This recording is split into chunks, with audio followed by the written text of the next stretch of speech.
My name is Lucia, and I've been married for 2 years. My husband and I both work and live together in this apartment. I came home from work as usual and was preparing dinner when my husband came home. I greeted him with a smile and asked him how his day was. No different than usual. How about yours? Yeah, it was fine. I think I feel better when I'm doing something. I went back to the kitchen and finished cooking. My husband prepared dishes too. I felt a bit relaxed and thought about my dad. My dad lives in the neighboring town. Since he's getting older, I've been visiting him a lot recently. And I've suggested him to live near us and go to daycare. But he didn't want to bother my husband and me. He wouldn't accept the proposal and said it was enough for him to live as he was. I have always been concerned about my dad, who has been depressed since my mom passed away a few years ago. Recently, my dad fell down at home by accident. He is in the hospital now and receiving palliative care. But I was very worried about his condition.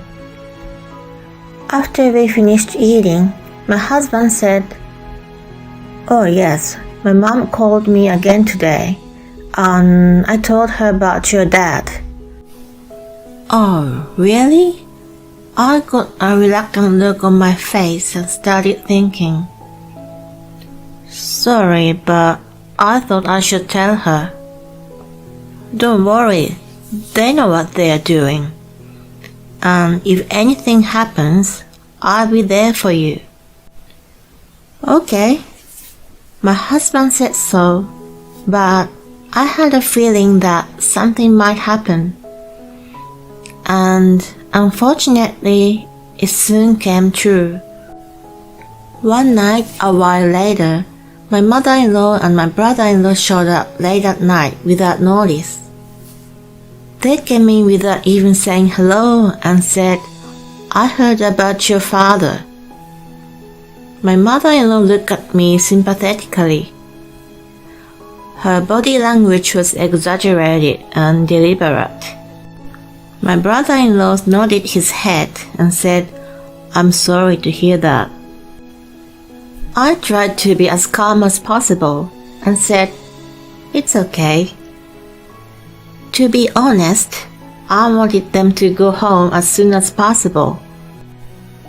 Both my husband and I had just come home from work then, so we were very tired. My brother-in-law sipped the tea I had made with a much loud sound. Then he suddenly turned his eyes to me and started to talk to me. "So, you're going to get the rights to the land, right? And the location of that warehouse in front of the station is nice, isn't it?" My husband and I exchanged small glances. I knew this would happen. That's what I thought. What these people want is my dad's land, which I will inherit. They want my dad to be gone as soon as possible. My mother-in-law had an unnatural smile on her face and said, "It would be a waste to leave the land as it is. That place is perfect for a parking lot. If we turn it into a parking lot, we can get a lot of money." I was almost at a loss for words. But then I said, "My father is in the hospital, and it hasn't been decided yet that I'm going to inherit the land." I almost scrunched up my face as I said it, but they were not listening to me. My mother-in-law and my brother-in-law are now talking to my husband about the advantage of using the land as a parking lot. They even showed him details on the computer they brought. My brother-in-law used to be a salesperson, so he seems to be good at this kind of thing. But from the first time I met him, I didn't like him because he was condescending and insensitive. As for my mother-in-law, from what my husband told me, she was a typical toxic parent. She was a housewife but got addicted to gambling, such as horse racing and slot machines. She kept wasting money. She never cooked or cleaned well. And she had been yelling at my husband every day since he was little. Also, she denied his personality and decided which friends he should associate with and which school he should go to. She seems to get along with my brother-in-law because they are very similar. My mother-in-law still calls my husband often and asks about everything about him. She often comes over to our house and asks him where he went, who he was with, what he was doing, and so on. And we have to stay with her for a long time. I thought I had to put up with it and have a good relationship with her because she is my mother-in-law, even if she's like that. But I've realized that it would be better for us not to get involved with each other. I heard my husband say so several times. Mother-in-law used to ask me, "Aren't you pregnant yet? You must have a problem." Every time I see her, she tells me to stop working and receive fertility treatment. She was very different from my warm-hearted parents who didn't try to control me, and she was a very difficult person to deal with. My mother-in-law judges the value of family members based on how useful they are for her. When she saw the look of annoyance on our faces, they left that day. But it didn't look like they had given up on the land at all. They kept calling us and saying something like, "I found a contractor to do the construction work." And they kept coming to our house one after another, even though I had not even inherited the land. After a while, the police told me that a car has been parked on our land near the station for a while. I was suspicious and went to check it out, and what I found was a familiar minivan. It was parked in the middle of the land. It was my brother-in-law's car. I called him and he said, "We are close friends, so that shouldn't be a problem, and that I'm being stingy." He didn't want to move his car, saying it was convenient. My husband told him to stop that again and again, but he didn't listen. So my husband yelled at him and finally got him to stop. But he did it again a few days later. The other day, my mother-in-law suddenly barged in right in front of us. "Geez, we've been trying so hard but nothing has proceeded. If only your father would pass away soon." My brother-in-law said, "Yes, that would make that land free." They were not afraid to say that to me, but my husband couldn't stand it and said, "Neither of you two has the right to say that. Think about how Lucia feels. Go home." But it seems like they didn't care at all, and they kept coming to our house. It was very stressful for me just to have to deal with them. Often I couldn't sleep at all, and I felt like I was going crazy. A few weeks later, on a cold, windy day, my dad passed away in his sleep. The last time I spoke to him, he looked frail but healthy. I was shocked that this happened so soon, and it made my grief even deeper. My mother-in-law and brother-in-law just came to the wake and left quickly. My husband and I were relieved. It's better than having the insane people clamoring around and stirring up the funeral. After that, we had quiet days, and I felt relieved for the first time in a long time. After completing the procedures to inherit the land, I went to look at it because I had a plan. But what I found was a parking lot paved with asphalt and almost filled with cars which I didn't recognize. For a moment, I couldn't believe my eyes, wondering if I had been in the wrong place. My mother-in-law and brother-in-law arrived as soon as I called them, looking calm and confident. I asked them what was going on. "You were busy with the funeral, so I made the land into a parking lot. We even called the contractor. We were so busy these days." They were patronizing.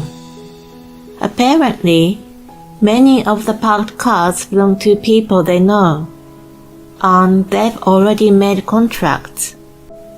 Oh no, I never agreed to any of that. I was losing my temper, and I guess they couldn't take it anymore. My mother-in-law said, "You're my daughter-in-law, so your land is ours. There's no problem. If you move the cars, I'll sue you. You'll regret it later. I don't care what will happen to you." I was really angry at that time. My husband was really angry too and said, "I didn't think you two were so insane. I'm so disappointed." But my mother-in-law and brother-in-law were in a good mood. "Oh, come on. We'll give you some of the income. You should be more grateful to us. Oh, and the construction fee was pretty expensive. I'll bill you later." He was very aggressive and selfish. After that, we tried several times to talk to him and to stop parking the car, but he wouldn't listen to us at all. My mother-in-law looked at me like I was crazy and said, "As you are my daughter-in-law, of course your land is ours. Do you remember how much we've helped you?" Then my brother-in-law said, "Hey, when are you going to give us the land? We'll keep waiting." My mother-in-law even suggested us to get divorced. My husband was frustrated and tried his best to fight back. "Are you sure you want to do this? You'll regret it." Sometime later, I found a luxury black car parked in the parking lot. My mother-in-law and brother-in-law immediately rushed there and claimed it was illegally parked. They immediately made a sign saying, "Stop illegal parking and move it now." They put sticky tape on it. My brother-in-law was so angry that he even kicked the body of the car several times. The kicked areas were covered with shoe prints and badly dented. Then they came to us and said, "That car must belong to your acquaintance or something. Get the car out of our way right now and make the owner pay us a fee." And I said, "Well, you know what? The land is legally in my name, and my dad gave it to me, and I don't need your permission. Besides, it is the car of an important customer who you have a relationship with." "What? A customer?" I explained that the car belongs to the president of my father-in-law's client. "Are you kidding me?" My mother-in-law and brother-in-law's faces turned pale. It's true. We were planning to sell the inherited land to the president's company. We've just closed the deal. The president of the company is a friend of my father's, and they had already been talking about selling the land before my dad passed away. By the time I finished explaining everything, they were in complete panic. Not only did they put a lot of duct tape on his car, but they also dented it badly. It wasn't long before the president of the company angrily called my father-in-law to tell him that his car had been beaten up.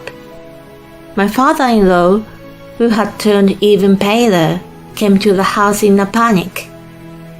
He then turned to my mother-in-law and brother-in-law and said, "You two are beyond insane. What have you done? Apologize to the president of the company right now and to Lucia as well."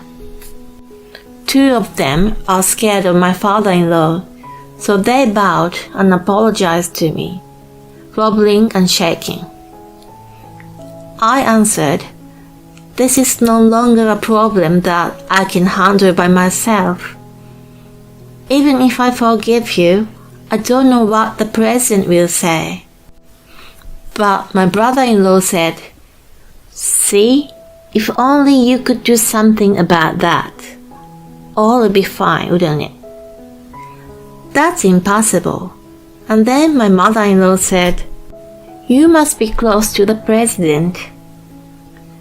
"I don't know. That's enough. You did this on your own. Besides, I told you that you regret it." They became silent. Their dream of a parking lot business collapsed after only a week or so.